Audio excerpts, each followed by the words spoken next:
toxic masculinity. Facebook maintains Trump ban. Okay, so we all saw this coming, didn't we? Facebook has decided that they're going to uphold this Trump ban that they put in place a while back. And they've sort of delegated their dark work to an oversight board. And I've been thinking about doing a video on the oversight board, like talking about the oversight board. I might do that. But you know what? Maybe let's just do it here, shall we? So let's have a look at this. Facebook Oversight Board upholds Trump ban and gives the company 6 months to reassess. Valeria says she's in pain. Okay, well, I can't deal with it right now. I'm working. Hold on. It's okay. She's, we don't always, sometimes we're not always our best. Sometimes we don't always feel great. So we need to take a day off. So that's what Valeria is doing right now. All right, let's get back into this. All right, so Facebook Oversight Board has upheld the company's decision to block the former President Donald Trump from its platforms, it announced Wednesday. The ruling means Trump will continue to be blocked from Facebook and Instagram, but the board said an indefinite suspension of Trump's account was inappropriate, and the company had 6 months to lay out new penalties. They said it's inappropriate, but they upheld it. What? I don't understand that. However, it was not appropriate for Facebook to impose the indeterminate and standardless penalty for indefinite suspension, the board said in a statement explaining its decision. Facebook's normal penalties include removing the violating content, imposing a time-bound period of suspension, or permanently disabling the page and account. Facebook has, so they're saying that it wasn't appropriate, not because it was inappropriately harsh, but because it was inappropriately non-specific, right? It didn't follow the normal specific guidelines. So presumably what this board is suggesting is that he should be permanently banned without any of this kind of like unclear language of like indefinite suspension. Facebook has 30 days to respond publicly, according to the Oversight Board's rules. The board found that 2 of Trump's posts on January 6th violated Facebook rules prohibiting praise or support of people engaged in violence. Now, see, this is like a common misperception about what Facebook did, right? So people think that Facebook banned Trump because he was spreading disinformation. That's not technically why they banned him, although I'm sure that they think that. The reason they banned Trump is because Trump said that the protesters were patriots or something like that, right? Or were like good people. And Facebook has determined that the people who marched into the Capitol were committing acts of violence, even though I'm not aware of... I mean, I think maybe like tussling with the police could be considered acts of violence. I know that the vast majority of people that I saw walking through the Capitol weren't engaged in any kind of acts of violence. I can also tell you that Black Lives Matter and Antifa have both engaged in acts of violence pretty much constantly since the death of George Floyd. Pretty much constantly. Pretty much every single day there's an act of violence committed by a BLM activist or an Antifa activist. And you hear them, both of those groups have been praised and supported by pretty much everyone on the left. So is every Democrat now banned from Facebook? Doesn't appear that that's the case. I don't see CNN's account getting banned. I don't see Don Lemon getting banned. I don't see Joe Biden getting banned. I don't see Nancy Pelosi getting banned. None of these people getting banned. Trump's getting banned for saying that protesters on January 6th were patriots. I think they were patriots, you know. Let's see here. The violating posts, the board said, include referring to great patriots and calling to remember this day forever. Well, we also say remember 9/11. That doesn't mean we're praising it. At the time of Mr. Trump's posts, there was a clear immediate risk of harm, and his words of support for those involved in the riots legitimized their violent actions. What kind of double standard is this? You can celebrate BLM, you can celebrate Antifa, but you can't celebrate Trump supporters who walked through the Capitol casually, peacefully, didn't hurt anything, took some selfies. Give me a freaking break. Let's see here. The board said Wednesday, given the seriousness of the violations and the ongoing risk of violence, Facebook was justified in suspending Mr. Trump's accounts on January 6th and extending that suspension on January 7th. This is so stupid. This is so stupid. There's no standard here. There's a total double standard, really. There's like one standard for Trump, one standard for leftists. I imagine that they would probably apply the same standard to other conservatives. I know that my account, I have a lot of trouble making money on that account because YouTube has put some kind of a clamp on it. They've reduced my ability to garner income on those videos. So I've stopped posting on Facebook, which I shouldn't have done. I should still post on Facebook. In fact, maybe I'll pick it up again. But I got so much other stuff I'm doing.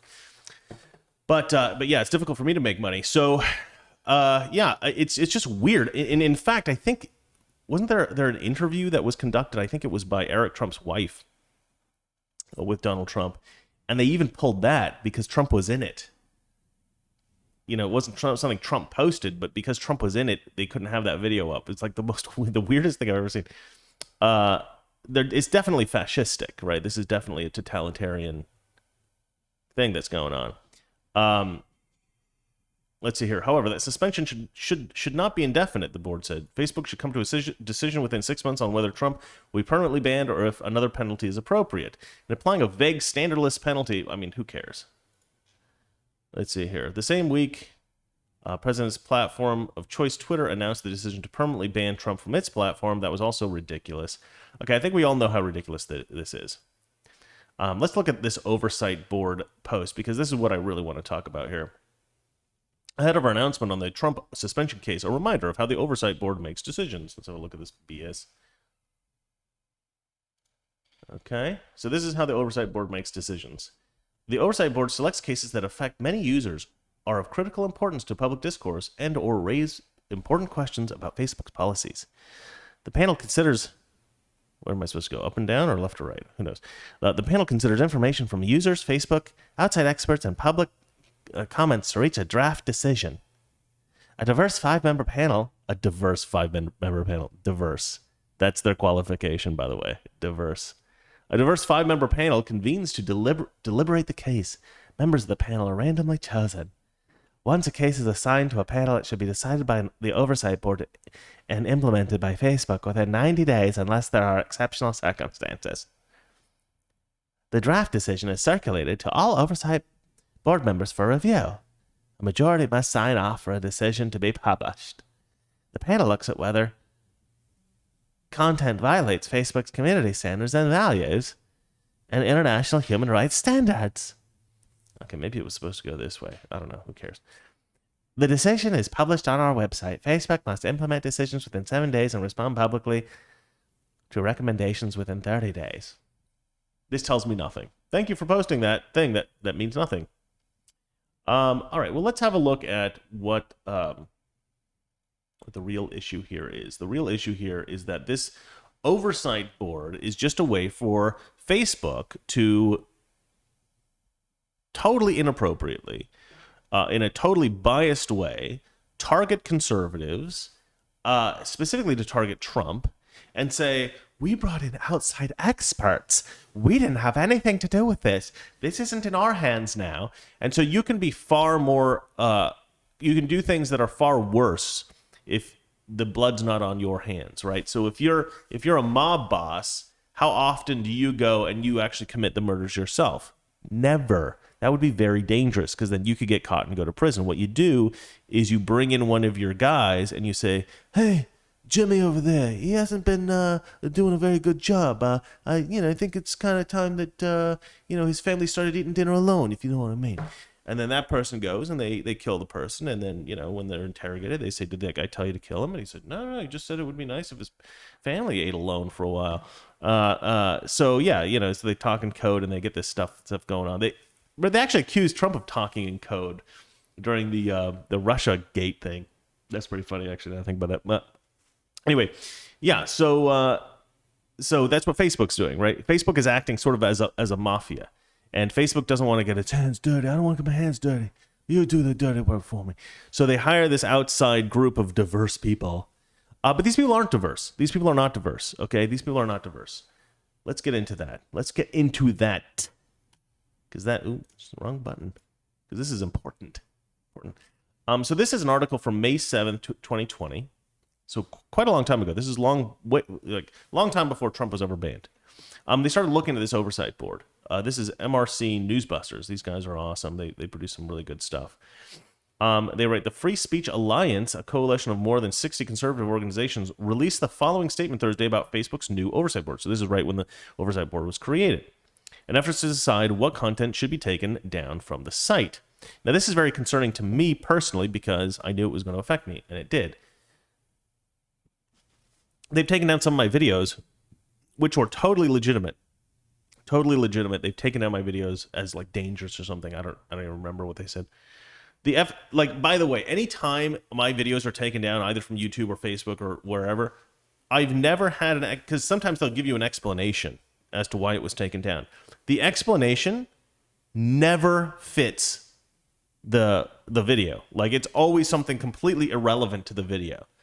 So I know these things are totally arbitrary and specifically targeting people for political, because they have political bias.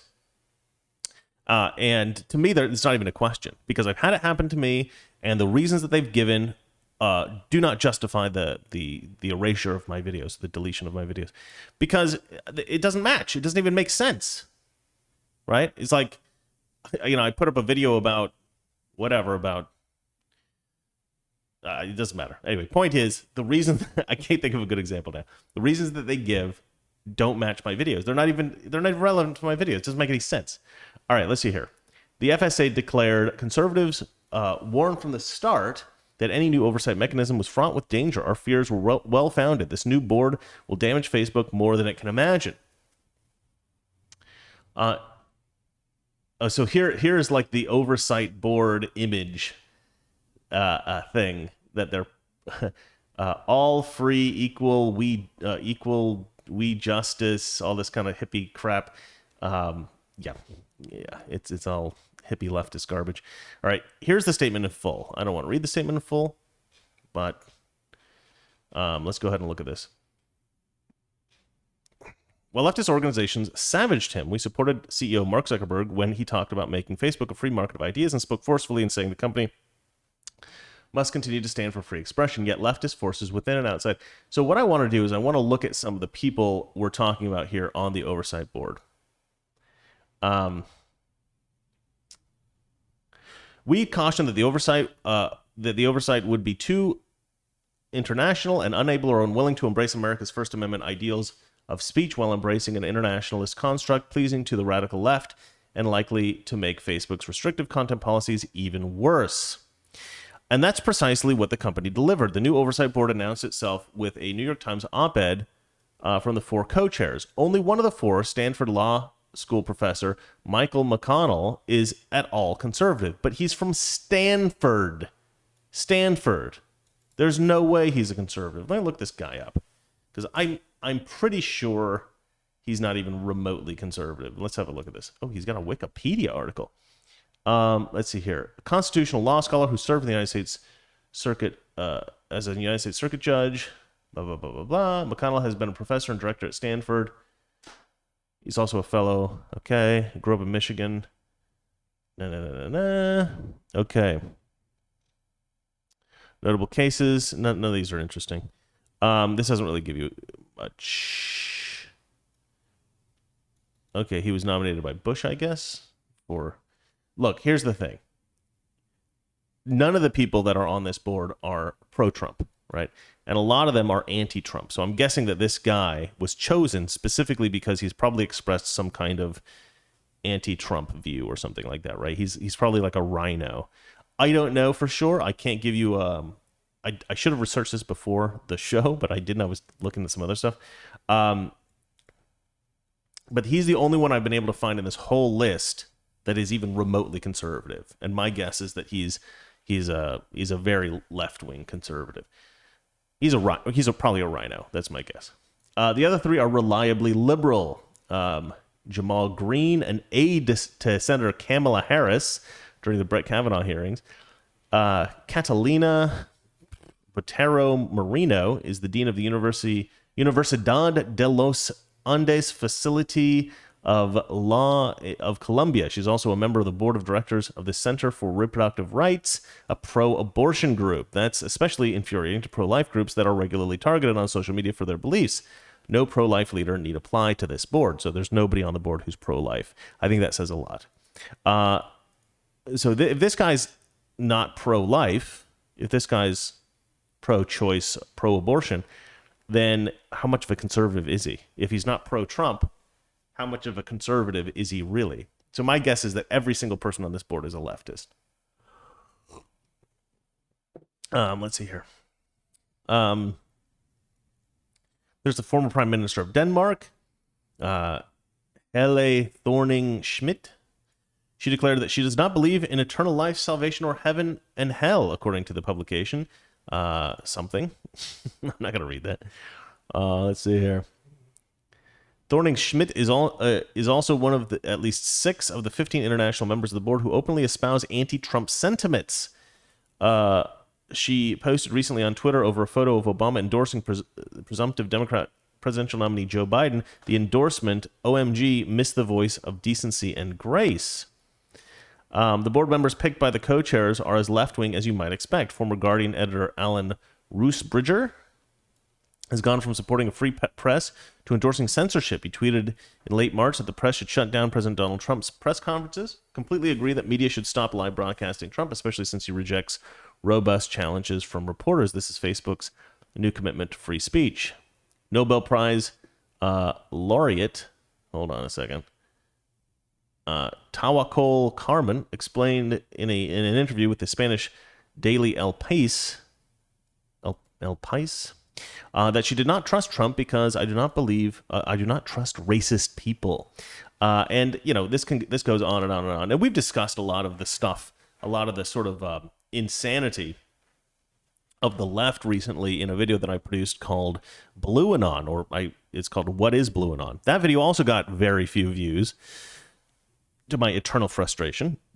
But in that video, I kind of show that,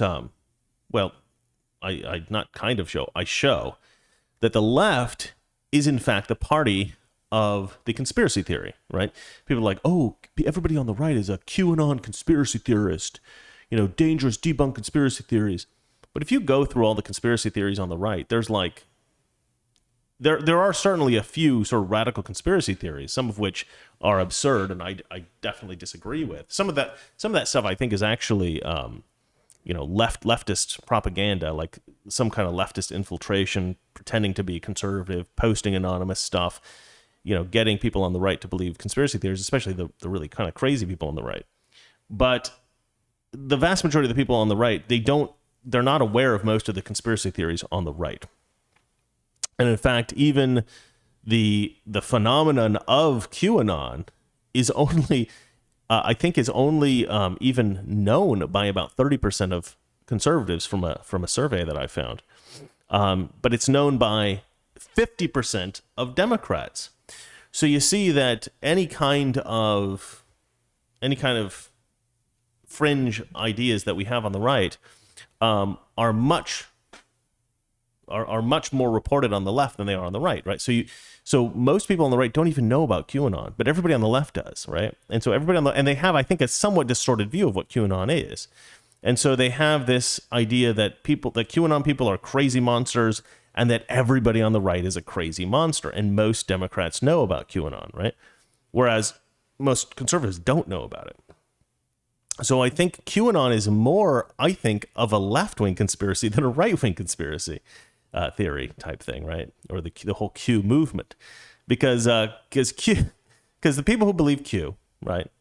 Which I don't think they're all crazy people, but the left thinks they're all crazy people.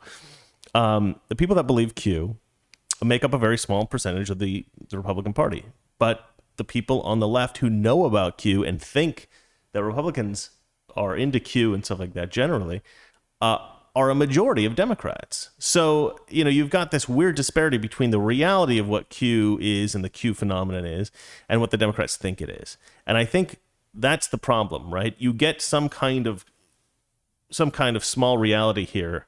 The left distorts it and exaggerates it, and it becomes a conspiracy theory on the left that's even bigger than what we saw happening on the right. But more importantly, there's a few things that the people on the right believe on the fringe that are a little bit kooky. But if you look at what the left believes, they believe kooky stuff that's in the mainstream, right? They believe in Russiagate. They believe in the Ukraine stuff. They believe that in the armed insurrection. They believe that Officer Sicknick was killed by bludgeoned to death by a fire extinguisher. They believe all this crazy stuff. When Jussie Smollett said that he was beaten up by two white Trump supporters, everybody on the left believed him. It was obviously not true. Everybody on the right was like, I don't know if that's right. Sounds like he's making that up. Turns out he was making it up. The left believed it because they don't care. They're not in any way critical of anything they hear. They just accept it blindly. And so I read off, I did on the show here a few days ago, I read off a bunch of the conspiracy theories on the left. And in that video, if you haven't seen that Blue Anon video, watch it. I read off a ton of them. I missed some of them, but I read off a ton of them. And it's just amazing what the left believes. It's just the sheer volume of lies and conspiracy theories on the left is overwhelming. And I think the reason that people don't question it is because they're so inundated with lies all the time that they don't even recognize lies when they hear them.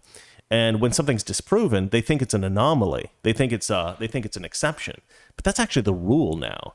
I think that the New York Times and CNN and MSNBC are reporting things that are false more often now than they're reporting things that are true. And so, if they hear something's false, they're still not skeptical. They're still not skeptical of the next thing that they're going to hear. So they hear about Russia. They find out Russia's false, right? Some of them still believe that the Russia thing's real. And then they hear about Ukraine and they don't think, oh, fool me once, shame on you, fool me twice, shame on me. They think, oh, this must be it then. This is what's going to get Trump. They're just so ready to believe any kind of anti-Trump crap that they hear. It's ridiculous. And so, anyway, so you wouldn't want to fill an entire oversight board with these conspiracy theorist nut jobs. And yet that's exactly what they've done. So I've read off a few of the names of these people and what they believe. And the problem is that when you have an entire oversight board that's absolutely packed with leftist conspiracy theorists, radical leftists, what you end up with is an oversight board that is biased and censors conservatives. We have this Orwellian situation. And because Facebook no longer, they've got their hands off, they no longer are taking responsibility for the censorship, they are actually more likely to censor people in a more vicious way. You notice that Trump was not banned before the oversight board was enacted. Oversight board was enacted, suddenly he's banned. So this oversight board didn't help them to create more free speech, they helped them to censor more. All right, well, let's move on to the second part of this story, which is Adam Schiff's degenerate response. And I think this will infuriate us pretty nicely for the day. You ready? No, the First Amendment protects Donald Trump and every American from the government regulating speech. It doesn't say that private companies need to use their platforms to air patent falsehoods that endanger the country, that incite insurrection. And so, no, I think Facebook is trying to have a consistent policy. At least its oversight board is trying to make sure that it is consistent in how it treats people. The president here is continuing to go out and push the big lie about the election, continuing, I think, to endanger our democracy by doing that. And so he continues to make the case that he would violate the policies if they readmitted him. And I think, frankly, pathologically, he's incapable of changing. So this is a temporary ban. It will likely be, if we're fortunate, a permanent ban. So what this guy's saying, Adam Schiff, who is, by the way, a total piece of Schiff. Toxic masculinity. Weekdays, 9 p.m. Eastern, 6 p.m. Pacific.